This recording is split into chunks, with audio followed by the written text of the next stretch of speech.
Seja bem-vindo ao Coisas de Cuba, o podcast que traz notícias em primeira mão sobre a ilha. Eu sou Márcia Chueri e o produtor e editor do Coisas de Cuba é o Fernando Carvalho. Você vai ouvir este podcast no domingo ou a partir do domingo, mas eu estou preparando e gravando no sábado, 7 de maio. E, infelizmente, ontem de manhã, houve uma enorme explosão em Abanabierra, no Hotel Saratoga. Já há confirmação de 25 falecidos até este momento, e esse número pode aumentar. É uma situação muito triste e que me dá chance a fazer algumas reflexões. A primeira é: todo mundo pensou, logo de cara, que podia ser um ataque terrorista. A primeira notícia que saiu aqui já foi avisando de forma clara e enfática que não se tratava de uma bomba. Não sei se você percebe qual é a questão que eu estou levantando. É que isso foi a primeira coisa que veio à cabeça de todo mundo. Ou seja, lá no fundo, todo mundo sabe que Cuba sempre está sob risco de ataques, que podem ser até mesmo com bombas. E aí alguém poderia dizer: mas é assim também com a Inglaterra. Qualquer barulho lá já pensam em bomba. É verdade. Mas olha a história da Inglaterra e olha a história da ilha. Inglaterra, França, Estados Unidos e tantos outros cansam de dar motivo para isso. E eu não estou justificando terrorismo, tá? Eu sou contra esse tipo de ação. Mas acho que tem uma lógica. Quando um país agride e saqueia outros países, como esses que eu mencionei, fizeram e fazem, pode acabar vítima desse tipo de ataque. Tem lógica. O que eu estou dizendo é que Cuba, justamente, não é imperialista. Ela nunca invadiu nenhum país, nunca foi roubar as riquezas de ninguém. Pelo contrário, ela foi invadida e atacada, primeiro pelos espanhóis, aliás, como a América Latina toda, exceto o Brasil, né, que nós fomos invadidos e atacados pelos portugueses, e explorados, colonizados, tudo que a gente sabe. Depois, na história mais recente, Cuba foi invadida por mercenários financiados pelos Estados Unidos.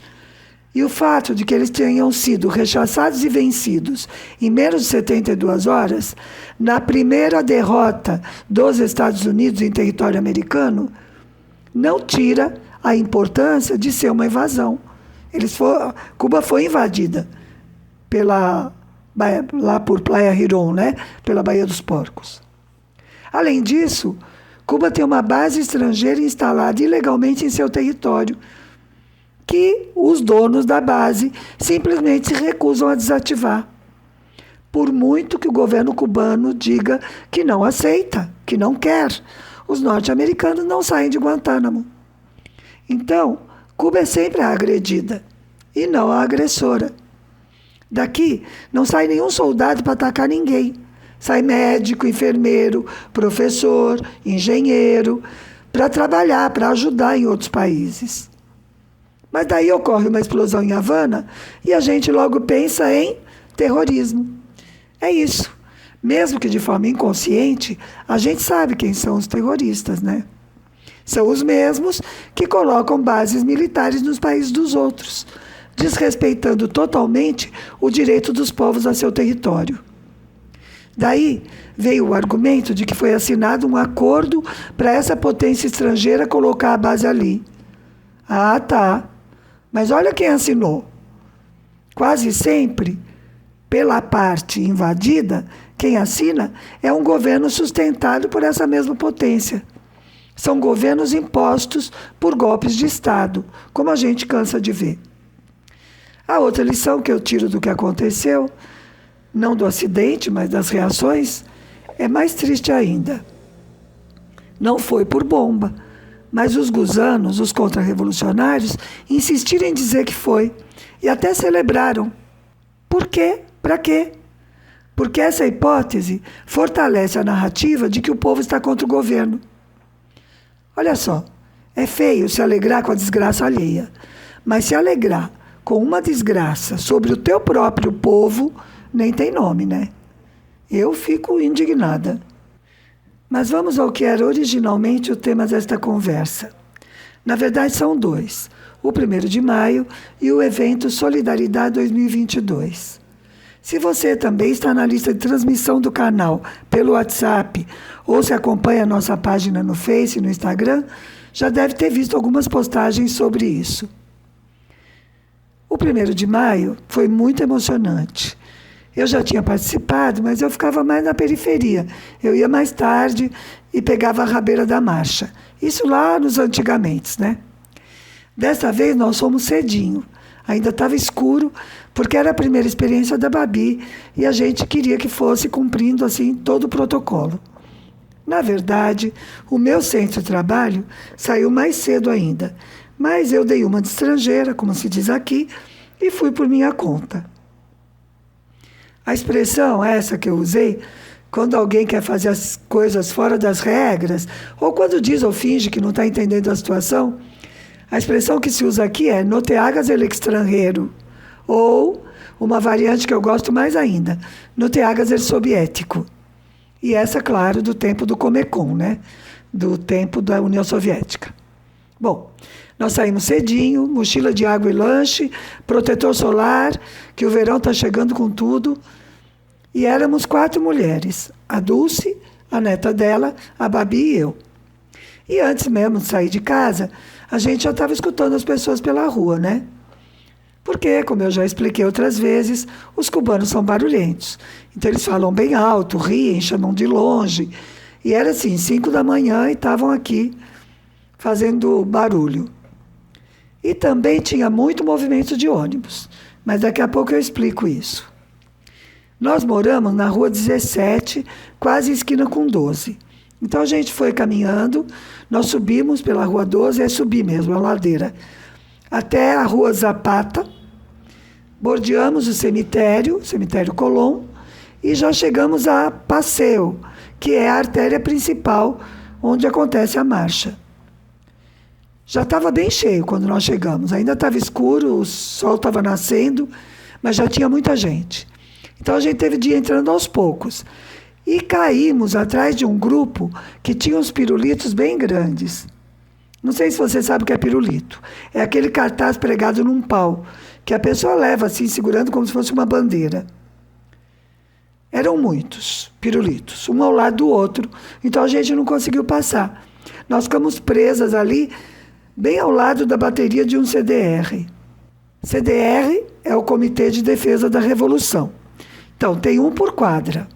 É a organização dos moradores, né? Por cada quadra dos bairros. Nem todo CDR é muito organizado, tá? O da nossa quadra, por exemplo, é invisível. Nunca se reúne. Faz 2 anos que a gente mora aqui, eu nunca vi. Mas esse que a gente encontrou, parece que é bem organizado, porque eles têm uma boa bateria, com vários instrumentos, e um animador que eu vou tentar descrever para você. Pense, um negro enorme, sob qualquer perspectiva que você olhe. Bem alto, gordo, com mãos imensas e uns 950 dentes branquíssimos e lindos que me deixaram morta de inveja. E com uma voz possante, claro, para poder se fazer ouvir em meio a tudo aquilo, né? E era a pessoa mais calma ali, tipo zen. Então, se algum moleque começava a tocar fora de hora, ele punha a mão assim na horizontal e dizia: "Oiê, tranquilo, tranquilo", e imediatamente fazia silêncio de novo. E assim nós fomos. Aí, de vez em quando, ele mandava ver numa conga e todo mundo dançava. Inclusive eu, que não danço nada, mas engano um pouco. Chama marcha, mas não marcha o tempo todo, claro, né? A organização é meio parecida com a de um desfile de blocos de carnaval. Os grupos vão passando, né? Grupos dos ministérios ou instituições diante da tribuna de honra. E vai sendo anunciado, né? Pelos alto-falantes que você escuta em toda a Praça de la Revolución, que é imensa, né? E desde antes, na verdade, porque também tem alto-falantes nas esquinas mais importantes para quem está indo para lá. O desfile deste ano começou com o pessoal da saúde e com os cientistas. Uma homenagem, porque eles são realmente os grandes heróis no enfrentamento à Covid. Eles salvaram Cuba e merecidamente foram os primeiros a se apresentar. Bom, a gente foi se movendo devagarinho. Em algum momento ficamos perto do pessoal do Jornal Grama. Também cruzamos com os funcionários da Cubana de Aviação e fomos passando. Finalmente passamos em frente à tribuna e confirmamos visualmente que sim, o Raul Castro estava lá. E vou explicar a confirmação. A gusaneira, né, os contras, eles ficam o tempo todo dizendo que ele está morrendo, ou que ele já morreu. Então, ele faz umas aparições públicas, assim, em momentos importantes, para reafirmar que está vivo e que apoia a direção do partido e do governo. Isso é muito importante, porque o governo está fazendo mudanças substanciais, principalmente na economia, na organização, né, econômica, e existe uma certa resistência nos mais velhos a essas mudanças. De vez em quando, a gente vê pelas redes algum saudosista. E se aparece nas redes, é porque está presente no partido e nas outras organizações. O apoio expresso do Raul neutraliza bastante isso. Porque é assim, né? Tem um único partido, mas não quer dizer que não tenha divergências. Bom, nós saímos da marcha, né, depois de passar pela tribuna, e voltamos para casa, dando a volta pelo outro lado do bairro. Ou seja, nós descemos pela Rua D, que é a quarta, depois de Passeio. A gente estava na altura da Rua 29 e tinha que descer até a 17, que é a nossa, né? Vai de 2 em 2, né? Porque é pares num sentido e ímpares no outro. É quadriculadinho. Eu aproveitei a volta e fiz fotos de muitas bandeiras e cartazes pendurados em janelas e varandas. E é lindo, né? Porque alguns cartazes são pequenos, assim, feitos com pedaços de papelão. A intenção de quem faz é realmente dizer: quem vive aqui está com a revolução. Eu ia explicar por que tantos ônibus. No dia 1º de maio, mais de 6 milhões de cubanos desfilaram, somando todas as províncias. Pense que isso é mais de 50% da população. É mais ou menos 50%. Claro que essa façanha exige uma organização monstro. E eles são muito bons nisso. Então, apesar das restrições de combustível e tudo mais, eles organizam o transporte para que as pessoas possam chegar aos desfiles. E é tudo por centro de trabalho ou estudantil. Ou por CDR, né? Como no caso do grupo que a gente encontrou. E não é feito assim para controlar as pessoas ou para obrigar a ir. É para organizar. Tem de saber quanto transporte é necessário em cada ponto. Em relação aos estudantes, só foram convocados a partir de 15 anos, quer dizer, os que já terminaram a secundária básica. Os da secundária, como a Babi, né, que está fazendo o último ano, fizeram tipo um treino na sexta-feira anterior. O período da manhã foi na rua. Eles foram às praças próximas às escolas, vestidos assim com roupas de alguma profissão, os que tinham, claro. A Babi foi com um avental que a irmã dela, que é enfermeira, emprestou. E aí eles cantaram, gritaram slogans por Cuba e pelo Dia Internacional dos Trabalhadores. Tipo assim, um ensaio da marcha do 1º de maio. Bom, eles são realmente muito bons organizando atos de massa. Claro que aí tem muito menos ônibus urbano, né? Funcionando. Mas também tem muito menos gente tentando ir para algum lugar que não seja a marcha. Então fica tudo bem. Passando então ao segundo tema, no dia seguinte, no dia 2 de maio, eu levantei de madrugada de novo, porque fui trabalhar como tradutora no evento de solidariedade a Cuba. E foi um evento realmente lindo. Em primeiro lugar, porque é só de gente de esquerda, ou pelo menos progressista, o que já vai dar um calorzinho no coração, né? A gente se sente assim entre os nossos. E depois, porque, do jeito que eu vejo, é a reunião dos deserdados da terra, daqueles que só podem mesmo continuar lutando e que tem que buscar unidade. Esse evento foi para isso. Então, ali tinha palestino, angolano, filipino, brasileiro do MST, tinha porto-riquenho, que é estadunidense, mas não é. Tinha de muitos países. Também tinha inglês, alemão, australiano, norte-americano. São apoiadores históricos, que são desses países. Aliás, os norte-americanos foram muito elogiados, se agradeceu muito, porque eles são os que têm mais dificuldade para vir a Cuba, né? Às vezes eles vão por terceiros países, eles vêm por terceiros países, ou precisam de determinadas autorizações, porque o governo norte-americano proíbe o seu povo de vir a Cuba passear. Não pode vir conhecer.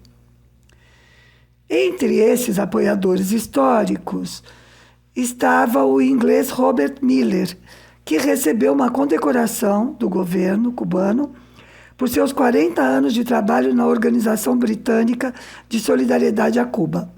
E foi muito legal, porque, imagina, ele já tem 40 anos na solidariedade. Então, não é um menino, né? Mas ele pulou de alegria, assim, mostrando a comenda, assim, parecia um garotão.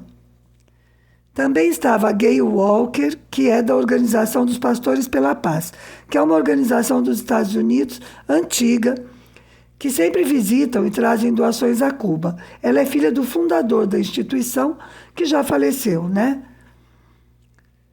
Estava também um espanhol que eu amo e que, se você não conhece, eu recomendo que procure algum vídeo dele na internet. É o eurodeputado Manu Pineda. Ele é ótimo, bem desbocado, lava a alma da gente escutar ele falar. E aí foram denunciadas as condições do mundo, as diferenças abissais entre ricos e pobres, e as condições de Cuba, né, com a exacerbação do bloqueio, que vem desde a gestão Trump e se manteve e piorou, inclusive, na gestão Biden. Se falou da questão da saúde dos povos, não só dos países pobres, mas principalmente desses, claro, né? Mas também da saúde dos pobres de todos os países, inclusive Estados Unidos, que tem um monte de problemas, né, para serem atendidos nessa área de saúde. Falou-se sobre a questão da distribuição das vacinas, nisso da saúde, e a obscenidade do enriquecimento da indústria farmacêutica com a pandemia. É vergonhoso. Esse foi o setor industrial que mais enriqueceu durante o período da Covid-19. Bom, às vezes esses encontros me fazem lembrar meu tempo de militante do movimento estudantil. Quando, no final de cada assembleia, né, nós tínhamos uma piadinha, que a gente fazia a lista dos abarro e arriba. Ou seja, o que a gente era contra e a favor, né? Então era contra isso, contra aquilo, abaixo a ditadura, e depois viva isso, viva aquilo, né? Eu sempre me lembro disso. Sempre tem esse momento, né, em todos os eventos, e Cuba nunca esquece nenhum parça. Por isso, tanto o ministro como o presidente Díaz-Canel, o ministro de Relações Exteriores, como o presidente Díaz-Canel, que estavam na presidência do final do evento, do encerramento, reafirmaram apoio e solidariedade à República Bolivariana da Venezuela e à Nicarágua sandinista. Falaram do direito da Argentina sobre as Ilhas Malvinas e outras ilhas próximas ali ao território deles. Falaram do Lula. Mandaram também o apoio e a saudação ao povo de Porto Rico na sua luta por independência. As nações do Caribe, que reivindicam tratamento especial e indenização pelas perdas históricas por causa da escravidão e do tráfico de escravos. Um outro ponto importante da pauta. Eu não sei se você viu, mas os Estados Unidos querem fazer uma reunião de cúpula das Américas, esse é o nome da reunião, sem Cuba, Venezuela e Nicarágua. Ou seja, a América é só quem eles dizem que é, né? Nesse mundo unipolar que eles criaram para serem felizes. Como diz o velho ditado, o lobo perde o pelo, mas não perde o cheiro. Aquele é um império em decadência, como todo mundo tem consciência, principalmente eles. E então eles acham que não é suficiente criar uma guerra do outro lado do mundo para revigorar sua economia, que, como todo mundo sabe também, é baseada na indústria bélica. Por isso eles não podem deixar de ter guerras o tempo todo, né? Olha só uma coisa que eu aprendi nesse evento. Em todos os anos da história dos Estados Unidos como país, eles só ficaram 16 anos sem guerra. 16 anos, nesses séculos de história. Esse final do Império Americano lembra muito, né, a metáfora do monstro ferido de morte, que cai, mas cai, derrubando tudo, destruindo tudo. Eles estão fazendo tudo para atrasar a queda, mas nenhum império dura para sempre. Está aí o Império Romano, o egípcio e tantos outros na história. E o fim desse império está logo ali, na próxima curva da história, né? O dólar vai cair sim. Eu queria fazer uma marchinha de carnaval com esse refrão, sabia? Se alguém conhece a família Paz, conhece alguém deles, sugere para fazer uma marchinha. Bom, vamos aqui. Esses eventos sempre me emocionaram, desde os anos 2000, mas agora, 20 anos depois, parece que eles ressoam mais dentro de mim. Em 2002, os brasileiros estávamos começando a Jornada da Esperança, né? Eu votei no Lula nas 2 vezes, nos 2 turnos, aqui. O Fidel também estava aqui, naquele momento, alentando, mostrando o caminho para a América Latina. E agora, depois de tudo que nós passamos, todos os golpes que foram dados e os que estão em curso, e agora eu também, 20 anos mais velha, eu estou que choro à toa. É ridículo, mas eu confesso. Às vezes, quando eu estou fazendo a tradução, né, a interpretação é simultânea, eu tenho de respirar fundo e segurar a voz para não abrir um berreiro. Assim, eu tenho vontade de descer lá no plenário e de abraçar um por um, assim, irmão, né? Tá vendo, né? Que eu estou chorando. Então, eu vou ficando por aqui. O desastre, né, do Hotel Saratoga deixou a gente de luto. É assim que eu estou me sentindo. Mas mesmo assim, eu vou deixar uma surpresa muito legal. A nossa companheira Carmen Diniz, que é uma grande parceira do Comitê Carioca de Solidariedade a Cuba, está aqui. Ela participou do Solidariedade 2022, esse que eu descrevi, mas depois ela foi para Guantánamo, onde foi realizado um evento internacional pelo fim das bases militares no mundo e pela paz mundial. E ela fez um áudio especial para nós, para o Coisas de Cuba, contando como foi. Então, eu deixo vocês agora com a Carmen Diniz, do Comitê Carioca de Solidariedade a Cuba. Olá, aqui Carmen Diniz falando logo depois do seminário de Guantánamo. Em Guantánamo, esse ano, entre os dias 4 e 5 de maio de 2022, aconteceu o 7º seminário pela paz e contra as bases estrangeiras pelo mundo. O seminário foi muito bom. Contamos com mais de 30 países, provavelmente, sendo que alguns mais contundentes, como a Palestina, já esperávamos por isso mesmo, Porto Rico. Nós do Brasil levamos uma denúncia a respeito da base de Alcântara, que é um acordo feito entre esse governo brasileiro e os Estados Unidos para a instalação de uma base em Alcântara, no Maranhão. Uma base que se diz civil, mas que a gente sabe que pode se transformar numa base militar. Então é muito importante a gente estar denunciando isso frente a vários países que aqui estão, inclusive companheiros dos Estados Unidos. Um grupo grande, esse ano foi um grupo maior de estadunidenses do que das outras vezes em que nós participamos desse seminário. Então, creemos que isso seja realmente muito importante.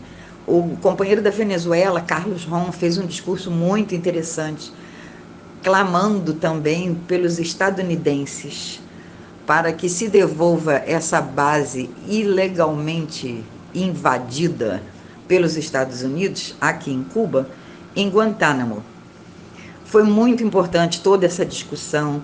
descobrimos a quantidade de bases militares e de bases da OTAN, que é o braço armado dos Estados Unidos atualmente, pelo mundo, porque muitos países levaram as suas contribuições e nos contaram coisas que a gente não imaginava. A gente sabe como é o Império, a gente sabe como é que eles agem, mas não imagina que tenha tantos pontos diferentes, 9 bases.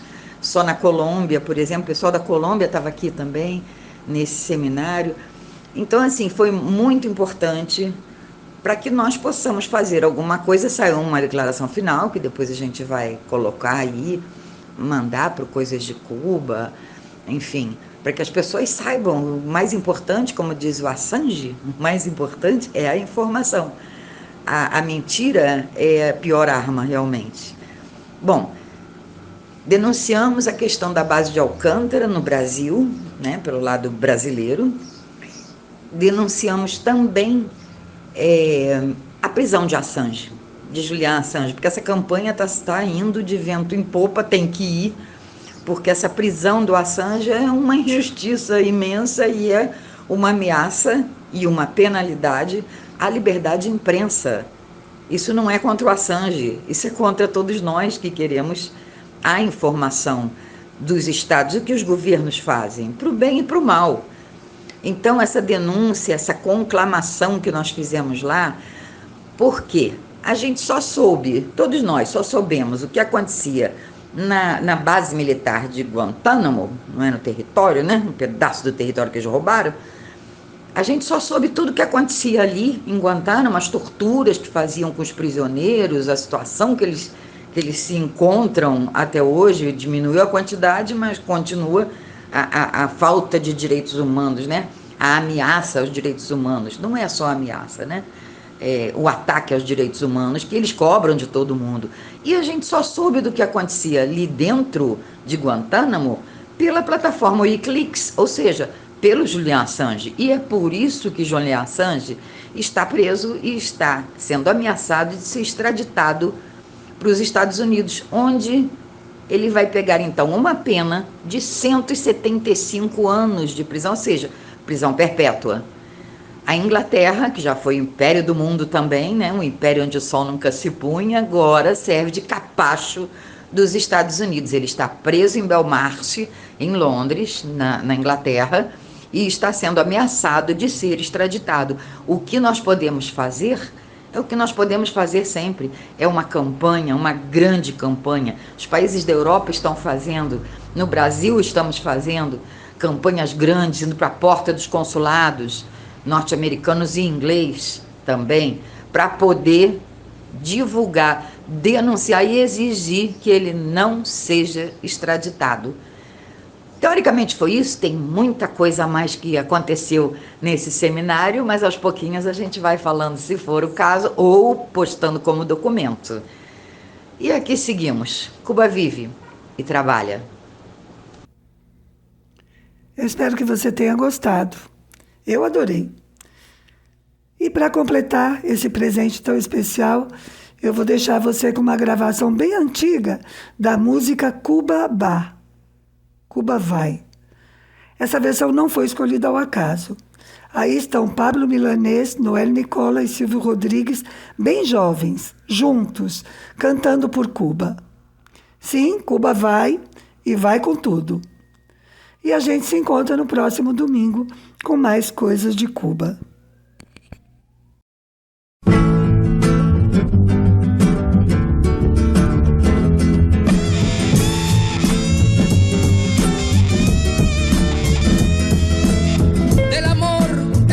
Hablando, por amor estamos haciendo, por amor se está hasta matando, para por amor seguir trabajando.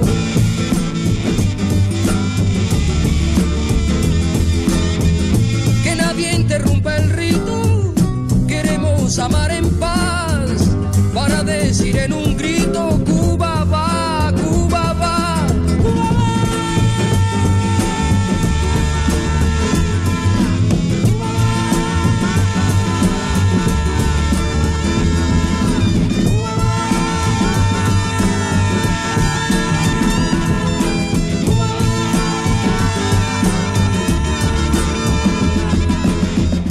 Quiero abrir mi voz al mundo, que llegue al último confín, de norte a sur y de este a oeste. Y que cualquier hombre pueda gritar sus propias esperanzas, sus heridas y